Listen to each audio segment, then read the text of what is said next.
On ouvre ce Lex Inside avec les investissements dans la FinTech. Quelles sont les tendances? On en parle tout de suite avec Morgane Fournel, avocate chez Norton Rose Fulbright. Morgane, bonjour. Bonjour. Alors, avant d'examiner l'impact des réformes, commençons tout de suite avec un état des lieux chiffré du marché. Quels sont aujourd'hui les chiffres et les grandes tendances des investissements dans la FinTech? Après 3 années de contraction, les investissements dans la fintech ont atteint en 2025 un montant de 116 milliards de dollars environ, contre 95,5 en 2024. On est donc sur un rebond, mais qui reste mesuré puisque le nombre de transactions globales sur l'année écoulée est relativement mesuré. On est à peu près à 4 700 transactions, ce qui est moindre de ce qu'on a pu connaître par rapport à ce qu'on a pu connaître en 2020-2022, qui était vraiment le boom de la fintech. Donc on a moins de transactions, mais des montants qui restent relativement importants et surtout plus ciblés. Aujourd'hui, les investisseurs vont avoir tendance à privilégier des entreprises avec un modèle relativement mature et une capacité à démontrer une trajectoire de rentabilité et une capacité à absorber des coûts de conformité et à se conformer à une réglementation de plus en plus complexe. À l'inverse, des entreprises avec un modèle un peu moins abouti ou plus exploratoire vont avoir plus de difficultés à lever des capitaux.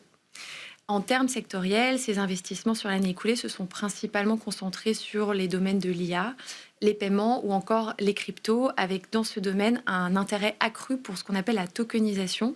C'est la capacité de migrer sur blockchain des infrastructures de marché, de paiement ou encore de règlement livraison traditionnelles afin de leur permettre d'opérer 24 heures sur 24, 7 jours sur 7, de réduire les frais de transaction sur ces infrastructures ou encore de réduire les risques de contrepartie, entre autres bénéfices qu'apporterait ce type d'infrastructure.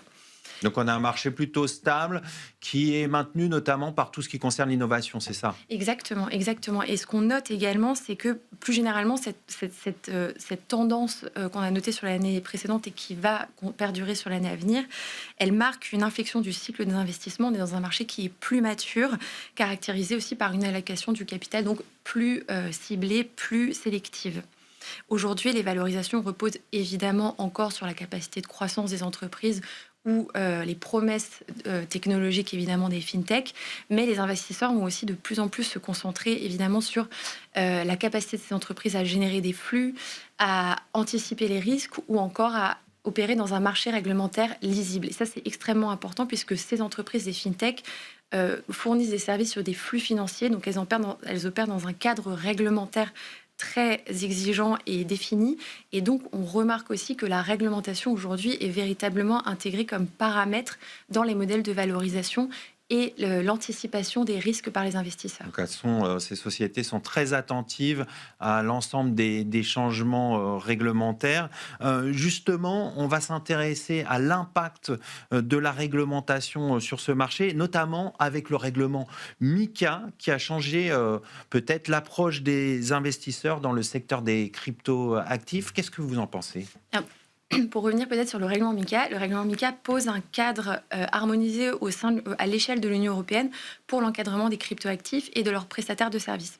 Avant MiCA, l'un des principaux freins aux investissements, c'était véritablement l'insécurité juridique, puisque on avait des régimes réglementaires hétérogènes. Chaque État membre de l'Union européenne avait sa propre réglementation qui divergeait les unes les autres, sa propre qualification aussi des services qui étaient fournis sur ces actifs. Donc on avait des incertitudes quant à la qualification de ces produits, de ces actifs et des services qui étaient fournis dessus, et l'absence de passeport européen. Donc l'obligation pour chaque entreprise d'être agréée, autorisée, enregistrée dans chaque État membre dans lequel elle prestait des services. Donc là, avec MiCA, il y a eu vraiment un cadre pour les crypto-actifs. Exactement, un cadre harmonisé. Aujourd'hui, on sait ce qui est attendu d'un prestataire qui fournit des services sur cryptoactifs en termes de gouvernance, de capitaux propres, de liquidité, d'exigences réglementaires généralement. Et donc ça, en fait, ça permet au risque réglementaire de devenir objectivable, auditable, identifiable, et il peut être intégré dans un modèle de valorisation. En contrepartie, MiCA a élevé très sensiblement les exigences qui pèsent sur ces acteurs. Comment ? Les exigences, en fait, avant, si vous voulez, notamment en France, par exemple, avec la loi Pacte, c'était une loi qui était relativement souple et adaptée à des startups. Donc on avait des obligations en termes de lutte contre le blanchiment des capitaux et quelques obligations en termes de gouvernance, mais elles ont été vraiment significativement renforcées. Aujourd'hui, MiCA, en fait, c'est une réglementation qui est très similaire à ce qu'on peut retrouver dans l'écosystème plus traditionnel des fintechs, on y reviendra.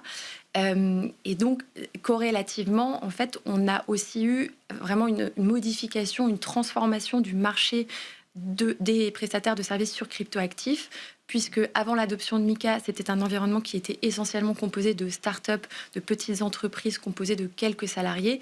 Aujourd'hui, c'est un environnement qui est beaucoup plus mature, avec des entreprises de taille moyenne à importante, avec à côté de ça les acteurs financiers plus traditionnels qui, eux, ont étendu leur programme d'activité pour fournir des services sur cryptoactifs, avec une date butoir qui est le 1er juillet 2026, date à laquelle, en fait, tous les acteurs vont devoir se conformer et être agréés à MiCA.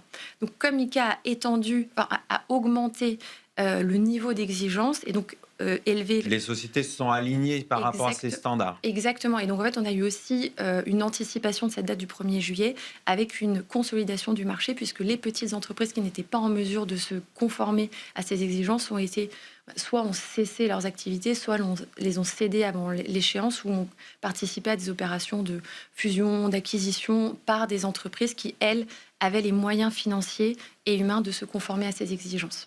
Alors, on va aller plus loin parce qu'au-delà des cryptoactifs, c'est l'ensemble du cadre européen des services bancaires et de paiement qui est en train d'être redéfini. Est-ce que les nouvelles normes, notamment PSD3, vont-elles redéfinir l'équilibre entre banques et fintech ?